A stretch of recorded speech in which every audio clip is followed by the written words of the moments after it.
ज्ञान नहीं है कि वायु क्या होता है, प्राणवायु क्या होता है, और प्राणवायु हमारे लिए कितना उपयोगी है। इसका बहुत सुंदर वर्णन आया है अथर्ववेद में, जिसमें माते उप 10 नमो, माते उप प्राण 10 नमो अपाना अपिधायते सूर्यस्त अधिपतिम मृत्युर उदायतु। तो ये जो है मंत्र है कि भाई, जिसका अर्थ होता है कि भाई हम उस सूर्य भगवान से, जो सभी देवताओं का अधिपति है। चलो, इस मंत्र में एक बहुत बड़ा विज्ञान छिपा हुआ है जो ये बताता है कि प्राणवायु और सामान्य वायु में क्या अंतर होता है। तो इसमें सूर्य भगवान की आराधना भी है, वायु देवता की आराधना भी है, जिसमें ये कहा गया है कि हे वायु, प्राण वायु, मेरे जीवन को स्वास्थ्य से परिपूर्ण करो, आरोग्य से परिपूर्ण करो, क्योंकि वायु के बिना जिंदगी का कोई अस्तित्व नहीं है। जिंदगी अस्तित्वहीन है, प्राणहीन है, इसलिए प्राण कहा गया है। तो माते उप्राणा 10 नमो अपाना अपिधायते।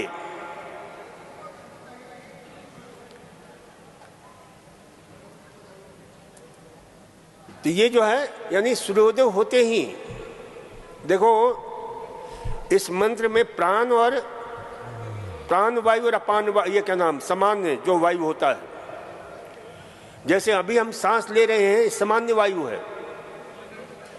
जब सूर्योदय होता है और वायु जो है सूर्य की किरणों से चार्ज हो जाता है, तो वह प्राण वायु कहलाता है। जहां सूर्योदय होता है, जहां सूर्य की लालिमा इस वातावरण में, जिसको हम क्या कहते हैं, उषा काल, सूर्योदय शुरू हो जाता है, वैसे वैसे पूरा ब्रह्मांड, पूरी पृथ्वी, जहां सूर्योदय होता है, प्राण वायु यानी वायु चार्ज होने लग जाता है, प्राण वायु से भर जाता है। और इसकी वैज्ञानिक महत्व भी है कि सूर्योदय होते ही क्या होता है, ये जितने पेड़ पौधे हैं, जब तक सूर्योदय नहीं होता है, जब तक उषा काल नहीं होता है, तब तक वातावरण में कार्बन डाइऑक्साइड की मात्रा होती है ज्यादा। इसलिए कहते हैं कि रात्रि को पेड़ के पास जाना और रहना उचित नहीं है। उसमें कोई भूत प्रेत नहीं रहते हैं, बल्कि कार्बन डाइऑक्साइड का लेवल वहां पर बहुत ज्यादा होता है। लेकिन जहां सूर्योदय होता है, सूर्योदय होते ही जो पेड़ पौधे हैं, जितने पेड़ हैं, वो सारे ऋषि तुल्य हैं, जो हमारे जहर को खाते हैं, भगवान शंकर की तरह गरल को पीते हैं और हमें हमारे लिए अमृत देते हैं, प्राणवायु देते हैं। जो हरे पौधों में जो हरितमा है, जिसको बोलते हैं क्लोरोप्लास्ट, उनके पत्तियों में जो क्लोरोफिल है, वो सूर्य की किरणों में अपने लिए हमारे जो दूषित गैस है उससे अपने लिए भोजन बनाते हैं वे, और हमारे लिए प्राण वायु ऑक्सीजन देते हैं। इसलिए सूर्योदय होते ही ये प्राण चार्ज हो जाता है वायु, और इसलिए इसे प्राण वायु कहते हैं। तो ध्यान में रखना चाहिए कि सूर्योदय के बाद वॉकिंग करना, प्राणायाम करना बहुत दुगना लाभ देता है। इसलिए दिन भर कहा जाता है कि प्राणायाम करते रहो। जहाँ प्रतीक्षा कर रहे हो उपचार लेने के लिए, चल रहे हो, बैठे हुए हो, प्राणायाम करो और देखो इसका कितना बड़ा लाभ मिलता है। कैसा भी रोग क्यों ना हो, वो बिल्कुल जो है ठीक होने लगता है। तो इसलिए प्राणवायु और सामान्य वायु में आप अंतर समझ गए। रात्रि को सामान्य वायु होता है, हालांकि उसमें भी ऑक्सीजन होता है, लेकिन कार्बन डाइऑक्साइड की मात्रा ज्यादा होती है। और सुबह सूर्योदय होते ही पूरे विश्व में प्राण का संचार होने लगता है, प्राणवायु। इसीलिए ब्रह्म मुहूर्त में उठने का बहुत बड़ा महत्व है। तो ध्यान रखोगे भाई, वायु चिकित्सा का प्राण वायु का क्या अंतर होता है। प्राण वायु में जितना आप प्राणायाम करेंगे उतना आपको लाभ मिलेगा, उतना ही आप आनंदित होंगे, उतना ही आपके शरीर के अंदर ऑक्सीजन का लेवल बढ़ेगा। प्राणायाम अवश्य करें। प्राणायाम से बहुत ही शानदार प्रभाव पड़ता है। हमारे उन महान मनीषियों ने, योगियों ने बहुत सुंदर साइंटिफिक सूत्र दिए हैं। आया कि दह्यन्ते धमाय माना नाम धातु नाम,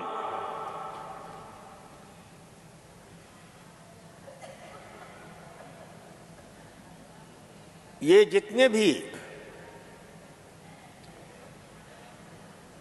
जिस प्रकार से इस मंत्र में कहा गया है कि भाई जिस प्रकार से गरिया लोहार होता है ना, वो धौंकनी से, या सोनार होता है तो उसकी धौंकनी होती है। सोनार सोने के जितने भी कूड़ा कचरा होता है, गंदगी होती है, उस धौंकनी के द्वारा यानी प्राण वायु का उपयोग करके जो सोने के अशुद्धियां हैं, मल है, उसको नष्ट कर देता है। लोहार लोहे के अशुद्धियों को नष्ट कर देता है और कितने सारे औजार बना लेता है। उसी प्रकार से इस मंत्र में कहा गया है दह्यन्ते धमाय माना नाम धातु नाम सया मला तते इंद्रिया नाम दोषा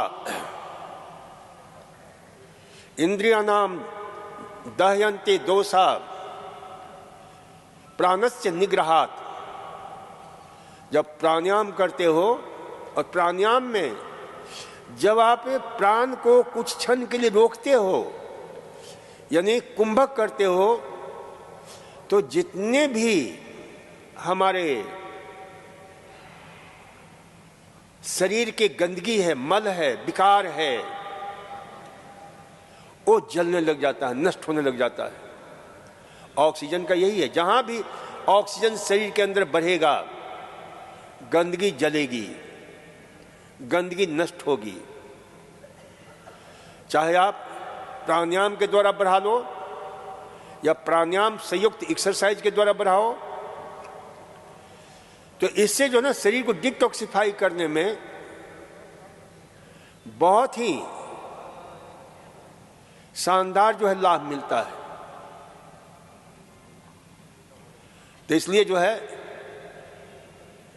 ये ध्यान में रखना है, क्योंकि प्राण अद्भुत है। कल हमने, क्योंकि प्राण को इसको विभूषित किया गया है, कई हमारे अथर्ववेद में, छांदोग्य उपनिषद में मंत्र हैं। एक जगह आता है कि प्राणोह विराट, प्राणो दृष्टि, प्राणम सब उपासते, प्राणोह सूर्य चंद्रमा,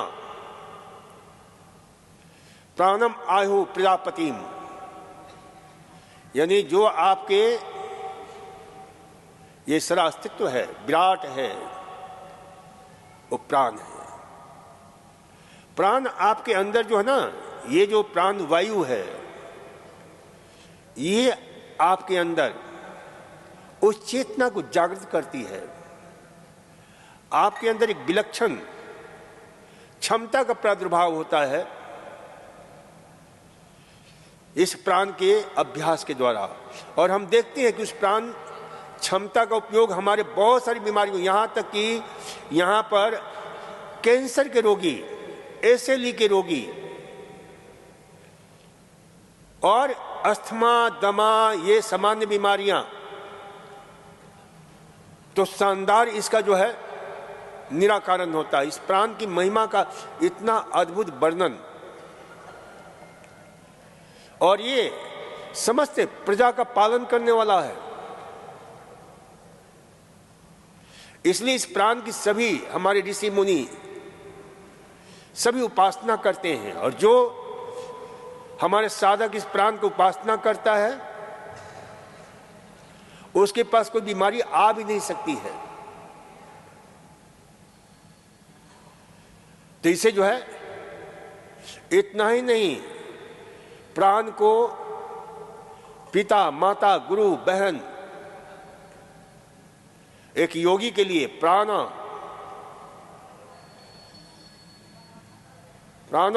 पिता, प्राणो माता, प्राणो भ्राता, प्राणो स्वसा, प्राणो आचार्य, प्राणो ब्राह्मण। बहुत इसमें गूढ़ रहस्यपूर्ण जो है अर्थ इसमें समाहित है कि जैसे जैसे हम प्राण की साधना करते हैं, प्राणायाम करते हैं, वैसे वैसे हमारे जीवन में समस्त जो संबंध है उनके प्रति प्रेम उमगता है, साथ ही साथ उस प्रेम के साथ आसक्ति, मोह है, वो समाप्त होता चला जाता है। सार्वभौम प्रेम होता है, यूनिवर्सल लव। जैसे फूल का सहज प्रेम है, सुगंध, सौंदर्य। कोई भी जाता है, फूल को तोड़ भी देता तो अपनी सुगंधी बिखेरना बंद नहीं करता है। वह अपने सौंदर्य से सबको अनुप्राणित करता है। तो ये हम देखते हैं उसी प्रकार से जितना हम प्राण की साधना करेंगे, वो हमारी पिता की तरह, माता की तरह, बहन की तरह, भ्राता की तरह, इन शब्दों को, इन संबंधों को जो गरिमा दी गई यहां पर, उस सबका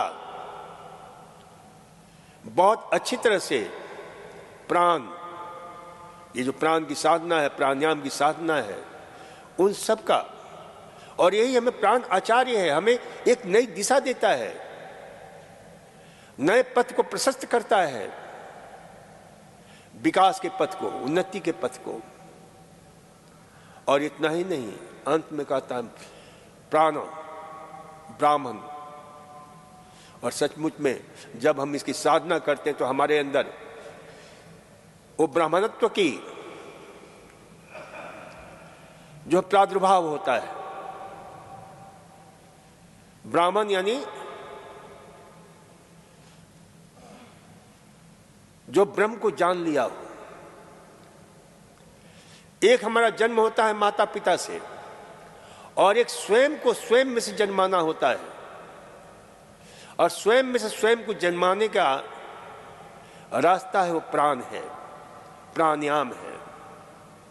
तो प्राणायाम के द्वारा हम स्वयं में से स्वयं को जन्माते हैं। इसीलिए हमारे उपनिषद के ऋषियों ने कहा है, जन्मना जायते शूद्र कर्मणा द्विज उच्यते। जन्म से सभी शूद्र होते हैं, कर्म से द्विज होते हैं, यानी दोबारा हमारा जन्म होता है, द्विज यानी ब्राह्मण। और जब ये साधना करते हैं प्राणायाम का, प्राण की, तो इस प्राण की साधना के द्वारा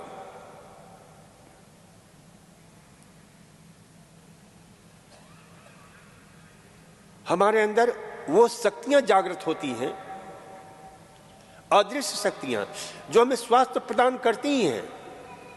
और अद्भुत, और इसका सबसे प्रत्यक्ष प्रमाण हमारे सामने जीते जागते परम श्रद्धेय पूज्यास्पद स्वामी जी हैं। उन शक्तियों के आप मालिक बन जाते हैं। जो सिद्धि रिद्धि की बात कही गई है, तो ये प्राणायाम की साधना इतनी अद्भुत है। ब्राह्मण, हम अंत में ब्राह्मण बनते हैं। और ब्राह्मण की परिभाषा भगवान श्री कृष्ण ने गीता में दी है, समो दमस तपः शौचम शांति आर्जवम एवच ज्ञानम विज्ञानम आस्तिक्यम ब्रह्म कर्म स्वभावजम। यानी प्राण की साधना करते करते हमें समन करने की क्षमता, दमन करने की क्षमता, हमें अंदर से बाहर से पवित्रता, सत्य निष्ठा, सत्य के प्रति निष्ठा, आर्जवम, शांति, यानी एक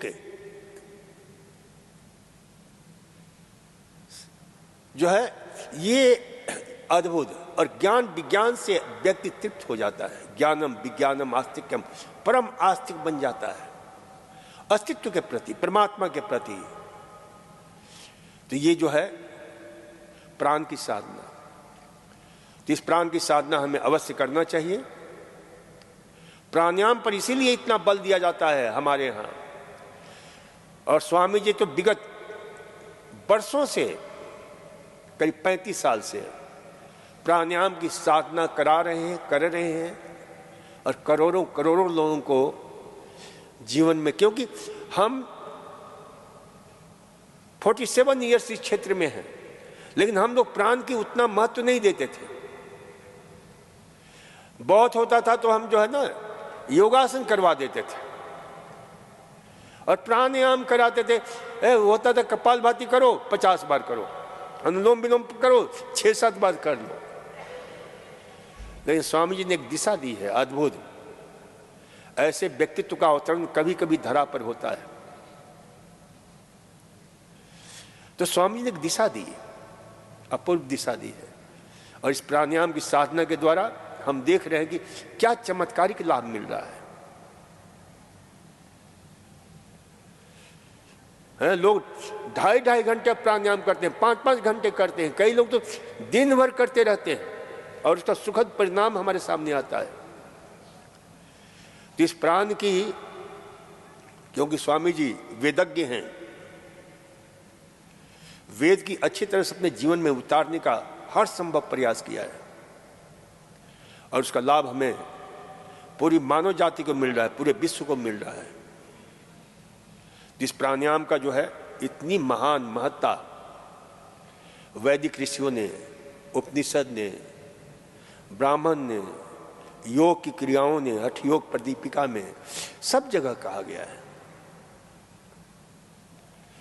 और इस प्राणायाम पर ही हमने कहा था कल कि भाई आपकी उम्र टिकी हुई है। कौन कौन अपने उम्र को बढ़ाना चाहता है, तो आज मैं बताऊं कि कैसे आप उम्र को बढ़ा सकते हैं। जरा हाथ उठाना। ठीक है, आज तो 4-5 लोगों के हाथ उठे हैं। कल यदि ज्यादा हाथ उठेगा तो कल मैं बताऊंगा। आज इतना ही। धन्यवाद, नमस्कार।